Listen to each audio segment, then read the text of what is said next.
and welcome back to Real French Connections. Today we're here to talk to Carolyn, who has moved from Idaho, population about 1 million, to a tiny little village called Clugnat, population 660 when everybody's at home. Best of all, Carolyn bought herself a house for 23,000 euros, and she's invited us to go and talk to her about that story. Let's go. Carolyn, thank you so much for having us to visit. You're welcome. And thank you for, first of all, we're going to talk about what you have made here on Okay. this heated pot. Okay. It's hibiscus tea, and it's hibiscus, nettle and dandelion leaf, orange and lemon peel. And is this your own nettles? Yes. And also there's elderberries out there, and there's angelica that I see out in the back. Yeah. That I can harvest for tea as well. So for bitters. So I'm really set. I mean, I can eat the backyard down. I can be the mower. So tell us about the garden then, because I think you fell in love with the garden first, did you? The idea of the garden. I've always had a little bit of a green thumb, and I wanted to do more than just having a few houseplants. Yeah. And so when my husband died and I came into a little bit of money, it wasn't enough to buy even a junk trailer in America. Wow. Because there still would have been lot rent of what, $600 to $1,000 to $1,000 a month. Rent a month, lot rent, plus utilities. And I thought, no. So I went online and I typed in French-property.com, and you could put in how much money you were willing to spend. Yeah. There was opportunity to say where you wanted to live. I had no clue.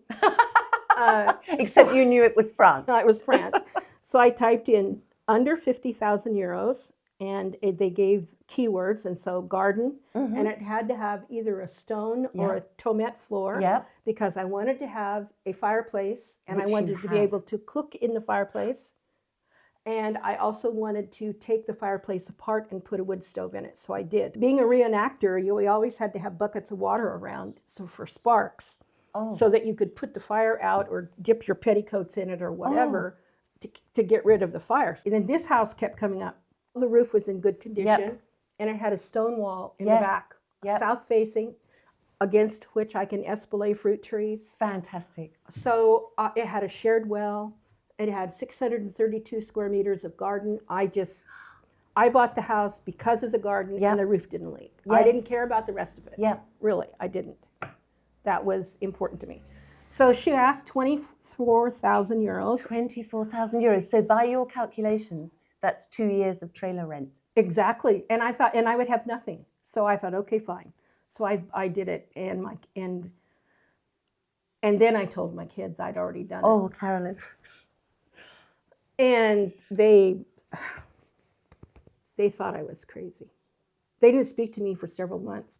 I flew out of San Francisco at 8:30 at night and got into Paris Orly at 4 o'clock the next afternoon, and went to pick up my luggage and my walker, and it hadn't made the plane. Ever? It was still in San Francisco. And what did you do? So, well, I thought, well, that's interesting. But I had paid for a car through HBC, so they delivered it to me at the airport, and I got in the airport with my carry-on, which was my sewing machine. Right. So the essentials. I just love the way you prioritize. So I had my clothes that I was wearing, and literally that was it. And I thought, okay, fine. And I started my car and came this way. And there was a full moon. It was absolutely gorgeous. It was the 9th of August. And I pulled in across the street over there and parked. And I didn't have a key to get into the house because the electrician had that. Right. So I had to wait for him to come. He didn't come till 9:30. So I was sitting over there waiting. It was... What an arrival. I mean, that's a hard story to beat. Well, you had plenty of time to investigate your house from the outside then, since you'd never been inside before. Right. You didn't really know. No, I didn't, except when I came down the road from Busac, I knew it was my house. Okay. That's my house. So I hold on, how did that feel? Oh, it felt wonderful. It really did. Were you proud? Yes, I hated the color of the outside. Do you still hate it, or have you changed I still hate it, but I can live with it. I saw a chateau that has that exact color and it looked almost gold. And I thought, well, okay, instead of baby shit yellow or old ochre, I'll call it gold. Gold. L'or. Going back a little step, what is the French reenactment that you were involved with before? And is that linked with the reason you wanted, that you chose France? Yes, it is. Quickly? Yes, it is. My husband, when I married him, my second husband, was a black powder rifle enthusiast. In fact, he was a gun maker. So when you say black powder rifle enthusiast, is that old rifle? Old yes, historical the kind rifles? that you poke the barrel. Oh, yes, okay. Powder down the barrel. He was president of the club, the muzzleloading club, and all of the women in Western Idaho were dressing as Indian women. And I looked at this body and I said, Oscar Mayer is not my middle name. I'm not going to wear a leather dress. I would look like a sausage or a busted bale of cotton with a rope in the middle. So I thought, no, I'll find something else. And I thought, you know what? My grandfather was French, born in France, yes. So I thought, I will see where the French were in America. Well, they were everywhere, from the St. Lawrence Seaway all the down to Mississippi, down to New Orleans. They were all the way into Idaho as fur trappers, and they were everywhere. So I thought, oh, okay. Sorry, what date? Around what era are we talking? Well, I chose 1740 to 1760. Okay, all right. And of course, there was nobody in Idaho doing that. No. So I talked him into taking me back to Fort Deschartres in Illinois, which was right in the middle of French country. And I went to a workshop, and I absolutely fell in love with French reenacting. And we moved out of the mountains and down into the Mississippi River Basin. So by then, that meant you were right where there would have been a French colony. Oh, yes, there was. They were everywhere. And so I was in hog heaven. I mean, when somebody comes in the door at a fort or at a museum, they expect to see everything period correct. Dresses, I mean, down to the pottery, down to the cookware, everything. So I began to acquire. I had an entire kit. I gave it all away to the reenactment. I just gave it away. I loved doing it. I absolutely loved it. So when he passed and I had the money, I thought, you know, there is no reason I shouldn't just go to France. Why should I stay here? Why should you reenact it when you can live it? Exactly. So I thought, okay. So when I found that I could do it for 23,000 euros, where do I sign? I mean, I was hot to trot, as they say. So anyway, did you, at that stage, when you decided and you started looking online for housing, did you feel you could do it all on your own? Absolutely. Or did you did? I've always, my mother said I always went at things like I was killing snakes, and I always jumped before I looked, but this time I didn't. Once I found the house and made the offer, I thought, I really don't know how to get a visa. So anyway, I came across one of these scrolling ads on the side of one of the seminars or something on YouTube or whatever. And I clicked on it, and it happened to be a French Connections HCB seminar. And so I went to this seminar online, and I was impressed with what I saw. And I had money, so I thought, okay, this is one way not to be foolish, to prove to myself and my kids I'm not crazy. So I made an appointment with Richard and bought your visa getting package, the car getting package, and then I bought 6 months of extra help.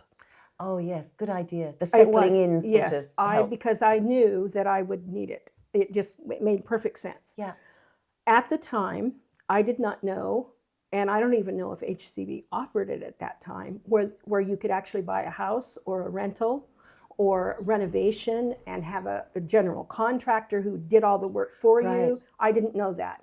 And I don't honestly know at the time because it wasn't offered to me, I had already purchased a house. Yeah. So it never came up in conversation.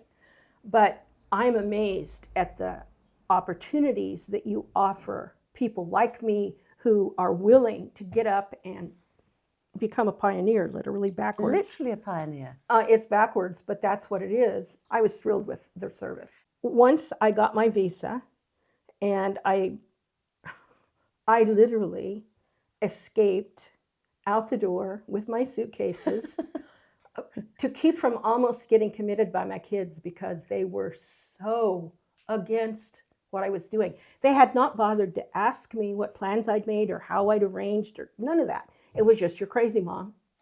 And I thought, I better get out of here for a bit. Commit me. Do you know what? You have to admit, on paper, It looks they terrible. were probably worried. Oh, I'm sure they You were. were setting off into the sunset. That's before they even knew that your case wouldn't arrive and you'd be spending the night outside a pharmacy in a car park. I'm glad they didn't know that bit. Hey, at least you had the car. I had the car was wonderful, and I haven't had a lick of problems with it. I mean, I've had to air the tires up once, and that's it. I've had it for a while. So where did the car actually come from? I think it came from Germany. And had you'd pre-ordered the car? He asked me what kind of car I wanted. Is this Richard? French Connections did yeah, that? And he said, "Well, we can get you whatever you want." And I says, "Well, I sort of have my heart set on a Citroen Berlingo." Uh-huh. And I said, "I'm an old lady, but I have a 4-wheel drive pickup in Idaho, and I go anywhere I want to go and haul anything I want. So in France, I want to be able to haul sacks of concrete or some, paving stones or manure or whatever. I want to be able to put it in the back of my whatever." So I said, "A Berlingo, I could get it in the back of a Berlingo, and I could drive it, no problem." And I said I would prefer a manual drive because that if you ever get stuck, it's easier to get out with first gear than it is an automatic. Yeah. So they found me a Renault Kangoo. Yep, which has a huge backspace, doesn't it? Yes, it does. And they offered me a blue one or a gray one, and I took blue because it was cheaper. They had it delivered to me at the airport. When I got off the plane, it was there. As it turned out, very lucky. It was lucky. And so anyway, I got here on Thursday morning. I went to town and got some water, some groceries, and came back. The French airplanes had delivered my 3 suitcases and my walker. They were sitting in the front room right here when I got back. Anyway, so here I finally had my bedding and I had my walker and I had all my brand new clothes. Fantastic. I was let's happy. talk about your brand new clothes. I really love what you did there. Okay. I got rid of everything and started over. I took a class online from Marianne Lacour, a French lady, and she talked about a capsule wardrobe with French style. Yeah. And I followed her stuff to the T, and I bought everything new. And I had 3 suitcases full of clean, brand new, beautiful clothes. Gorgeous. And I'm happy to be able to wear them and look somewhat French. Yes. So anyway, definitely. that was a treat. And when you walked in, first impressions, Carolyn? Loved it. Oh, that's so good. Except this place was full of piles of sheetrock and insulation. And there was a beautiful French enameled wood cook stove that he had knocked over. Oh, no. It was cast iron, and he'd broken it, and he just left it in the middle of the floor so he could put that electrical wiring there. Oh, my goodness. So when I discovered, I didn't realize until I'd paid him and he was gone that he had broken the stove. So that left you without a stove, did it? Uh-huh. Well, yeah, that's okay. I got that one for 200 euros. So I guess at that time, heat probably wasn't uppermost on your mind. And because there was no electricity in the house, so I was really unhappy with his work was okay, but he told me it would be a while before the inspector came. Well, the reason it was going to be a while before the inspector came was because he hadn't paid the inspector's fee for him to come. Oh, no. Which I didn't know until the end of November. That's a long wait. I know. So no internet, no electricity.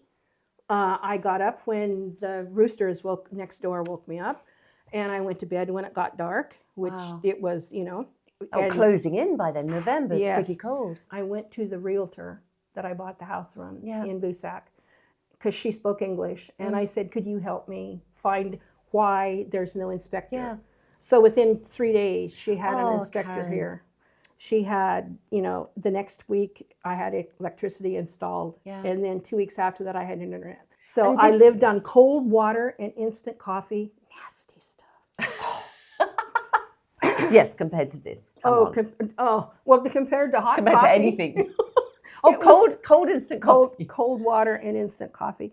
I mean, for 3 months, it was nasty. And did you still love it? Still loved it. Wouldn't trade it for anything. Would never go back. Would never go back? Never really? Go back. No. Because that was a pretty earthy start, wasn't it? It was pretty... When I was 18 and went to college in East Texas, they gave you a battery of tests as incoming freshmen. And one of the tests was a personality test. Mm. And my personality test, a dean of students called me in and he said, interesting results. And I said, why? And he said, because these results say you could be happy living on a desert island all by yourself and never seeing people. And so at 76, that's, like I said, it's not that I'm not friendly with people in the village. Yeah. It's that I am content to be here in my own space. Yeah. I pretty much live in my head or online or in a book. So I really don't need, but maybe that makes me crazy. I don't know.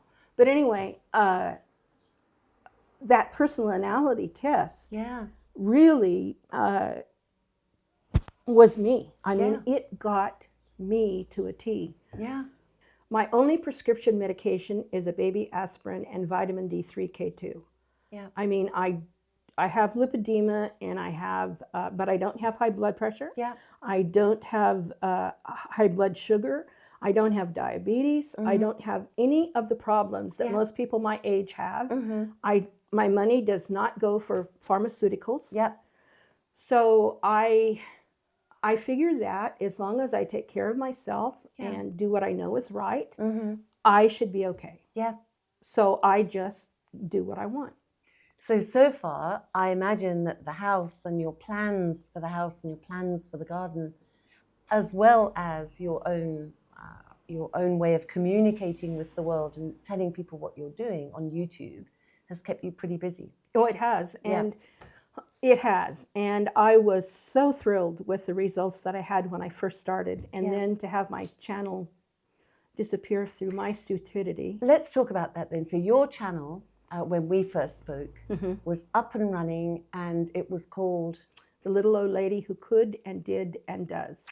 And you had a good following, didn't you? I had 4,000 watch hours. Yep. I had 1,360 some subscribers. Yep. It was amazing. But I had another channel that I wasn't using. Yeah. And so I went to delete that channel. The second one? The second one. It deleted both of them. And there's no way back? And there was no way to get it back. I tried. I had people try for me. Yeah. Nothing worked. So I thought, okay, fine. Another roadblock? You can do it? Yep. So I started over. Yep. So some of the people who subscribed to me have told me they found me again, and they were really glad to find me again. Yeah. So I know that it's just a matter of time. Yeah, it's a matter of building back up. But I'm not giving up. But we will definitely add a link to your channel. Let's get it back up there, because I followed you and read your I just loved your videos. I loved your explanations, and I loved being part of your journey. Well, thank you. And seeing your way of getting to know the things that were around you. But also, you do a lot of historical work, don't you? So I remember one about cooking, and I think you said that you had translated old cookery books. Yes. That was part of the French reenactment story? Yes. Well, because I was in French Illinois, and there were French forts and French museums, and I portrayed 1740 to 1760, that was 18th century cooking. Yeah. So I began to translate 18th century cookbooks. And so I can read French pretty well, but I can't speak it worth. So I was able then to not only produce period correct food, but serve it in the right cookware and everything. So I was really popular in what I did. Yeah, I'm sure. I was asked, pretty unique, no? It was. And I was asked to come and speak at Old Fort Niagara in New York. Wow. I was asked to speak at some other forts, and I absolutely loved it. And I wanted a French house so bad. I wanted a French house. One like the manor house down the road. That's okay. That's a classic house. Yes, that's what I wanted. But I ended up with a maison de ville, which means that one wall is stuck to the house next door, which is just fine. Yep. Now that house was there before this one. And the plat map or the cadastral map in 1830, this place is not here. But by 1860 it is. So my plans for the house, as far as buying furniture, are these two chairs came with the house. Yes. But I bought this piece Yep. because it looked like if someone had a brand new house between 1830 and 1860, they would have had, if they could afford to build something this big, they would have been able to afford some new furniture at the time. Yes. And there would have been probably hand-me-downs from Grandma's attic, so there should be some 18th century antiques in here somewhere. Even if it's just the, the faience or whatever, there should be something. That's what my plans are for the house, is to make it look like it would have looked, but not the horrible colors. They had yellow ochre, ox blood, and mummy brown. And that's real mummy. They ground up Egyptian mummies and put it in the paint because it made that color. Are you serious? I am serious. And so when I walked here and saw that color scheme, I went, that's got to go. So, okay, talk us through the color scheme to be. What the will color that be? scheme to be is going maybe dark panel or dark wood like this? Maybe, or I may paint that white. Okay. But I like this creamy. Yeah, that's got a warmth to it. I like it? that. Yeah. I like that color. Yeah. And they were going to repoint the stone, which is why they started chipping away. But what are you thinking? Do you prefer the plaster? I prefer the plaster. Yeah. I really do. But I want to make sure that it's done right, because they've got cement around the bottoms of the walls, which the walls don't breathe as a result. So I've been advised to chip all that off and, repoint or plaster this. So plaster can breathe then and cement can't. Right. So I would love to take the front of the house off and repoint the stone. Yes. I would love to do that. And then what color would you do that? I would leave it natural. I would paint the ceiling white, insulate between, and then cover it with a thin layer of plywood or something, so that the floor was there was insulation between the floorboards and the ceiling. So you wouldn't actually want to see necessarily the joists or the beams. Well, I would keep the beams, but I would paint over the beams over white. the top of the floor, you mean? And then it would be white and the beams would be white. But I kind of like the white woodwork with the creamy colored walls. Yeah, absolutely. And this part of the house used to be a shop. And if you go outside, there's a thing sticking out of the wall where there used to be a sign. Do you know what it was? I have no idea. It'd be interesting to find out, wouldn't it? There was a bank on the corner. 1900 postcard shows a bank. Those postcards are such a good way of really understanding. But you can't really see but you can see that there are shops. Yeah. And you can see that someone is parked outside of this house. A buggy is parked outside this house. And I thought, I wish you could see the sign. On the front door, it says Le Foyer, or whatever the leaves mean, but I'm not going to sell leaves. No, but you're going to have lots of them in the garden. I'm going to have lots of leaves. So maybe it's appropriate after all. I thought so. Talk us through, so you have down here, which will be your kitchen salon, will it? Correct. Yeah, because this is going to be such a cozy room. The bedroom is next door. Then there's a cellar, or a cellier, which has a sand floor. You walk in the door, and there's the width of a flagstone from the floor, and then there's a sand pit. What would that have been used for? Well, would they have a horse? No, it would have. You would have put root vegetables in the sand. You would have wetted the sand. Okay. You would have stuck amphora type comfy pots down in the sand. You notice a comfy pot is unglazed up to about here, and then it's glazed on top. You put the unglazed part down in the sand, you wet the sand, now it keeps cold what's in the confit pot. That's absolute genius, isn't it? And then you cover it either with something like a pig's bladder or a wooden cork or something. And sometimes you have two handles, so the wooden thing would have fit like this, and you would have tied it. It would have kept rodents or whatever out. Gosh, but so that's what, a genuine fresh cellar, food storage. Well, it's like an indoor refrigerator, kind of totally, like. That's what it is. Would you go as far as to doing that again, having that system? If they could make the floor where I could actually walk on it. If I were to walk in there and get stuck in the sand, I couldn't get out. No, then there is no refrigerator in here, you notice. But all my food, I haven't had anything spoil. No, I mean they built these houses with thick walls for a reason. Exactly, and that's why. I wish I still had the cupboard that used to be there, but they ripped it out of the wall. There's the cupboard doors. Oh, well, surely that can be rehung. I'm sure. And in the garage is the face frame with the hinges on it. The things that you're describing don't feel major. They feel... No, they're really not. Quite a few of them, but... There's something mostly I can do. Now, I can't reach the ceiling. No, and neither... No, Carolyn, no. And I'm not supposed to. I mean, I'm too old to even consider that. But I can paint halfway up the wall. I think I can pretty much re-plaster this carefully. At least, so I can cover the stone up. Yeah. No, I'm happy. I mean, the roof doesn't leak. I don't have to worry about that. There's enough furniture in here to live. Yes. I really have enough to get by, and I have what I need.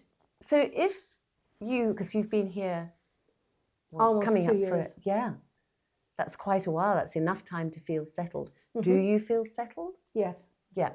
Do people actually ask if you recommend that they do that? Do other people contact you and say, I'm thinking about doing something similar? Most of them have. They haven't said that they're thinking about it, but they are commending my bravery. They call it bravery. Yeah. But it's really not bravery. It's not. You have a strength, though, Carolyn, that not very many people have, to do it on your own. And with such, I mean, I think when the story you were telling about the teacher and the personality test has obviously turned out to be true. You're incredibly resilient, aren't you? And that things give you pleasure. The challenge, the harder it is, the more I like it. Yeah. And most people would say that was a crazy outlook, but if life hands you lemons, what do? Do you make lemonade, or do you, and walk away? No. So you have make to the best lemonade. You win. Exactly. You win in that situation. And if you don't have sugar, you put a little salt in it, and it's very edible. Yeah. So I can't imagine doing anything different. Yeah. I wish in a way that there were friends. Yeah. But then if you do have friends, they always come at the wrong time. When you have something on, you must get done, and you have to stop and be friendly. But you're naturally friendly. That's the funniest thing. I'm not believing any of this. Don't want to talk to people. Don't need people. You have a ready smile. I'm not believing it. Well, I have fun, and I enjoy people and watching people. Yeah. And I always told my kids, I said, everybody comes with a different computer keyboard. Some keys work, some keys don't. Some keyboards, everything works. Some keyboards, nothing works. Some keyboards, you wonder why in the world it's a QWERTY instead of a French one. So if you come to your life with good building blocks and a keyboard that works pretty much, you can, input data and get something worthwhile out. So I think what you're saying is particularly true, given that the world itself is not particularly happy, is it? Right. So in a way, perhaps that is also an incentive for people to do as you did. You go and find your joy. Yes. So you find a different joy. Joy can be had in many different places. I do believe that. Agreed. And I do think sometimes you have to go looking for it. Yes. And I think you're a really great example of having done that and being absolutely enamored with what you found and the life that you now have created. It's a challenge, and I wish I had more money, and I wish I didn't.